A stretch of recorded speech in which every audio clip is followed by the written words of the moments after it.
জয়গুরু, শুভ সকাল।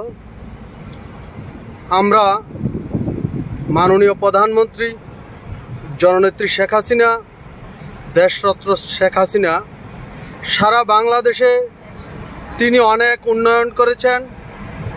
এর মধ্যে আরেকটি উন্নয়ন হচ্ছে কর্ণফুলী টানেল, যেটাকে বলা হয় বঙ্গবন্ধু টানেল।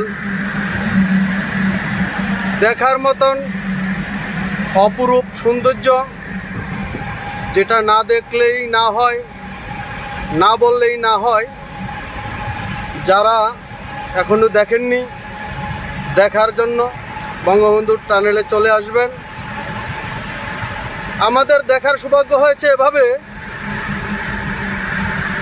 আমার পরমারাধ্য গুরুদেব শ্রীমৎ স্বামী গিরিজানন্দগিরি বালক বাবা মহারাজ কর্তৃক চট্টগ্রাম বাঁশখালী উপজেলায় কালীপুর গ্রামে রুদ্রপল্লীতে দোল পূর্ণিমা উপলক্ষে এক বিশেষ মহোৎসবের আয়োজন করা হয়েছে।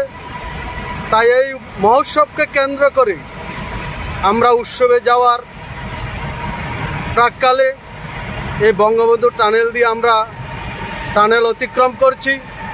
গুরুর কৃপায় উৎসবে যাওয়ার কারণে আমরা এই টানেল দেখতে সৌভাগ্য হয়েছে। তাই যারা এখনও দেখেননি তাদেরকে দেখার জন্য বিশেষভাবে অনুরোধ করছি। ব্যয়বহুল একটা প্রকল্প, দেখার মতন দৃষ্টিনন্দন একটা প্রকল্প। তাই মাননীয় প্রধানমন্ত্রী শেখ হাসিনাকে আন্তরিক অভিনন্দন। সকলের জীবন মঙ্গলময় হোক।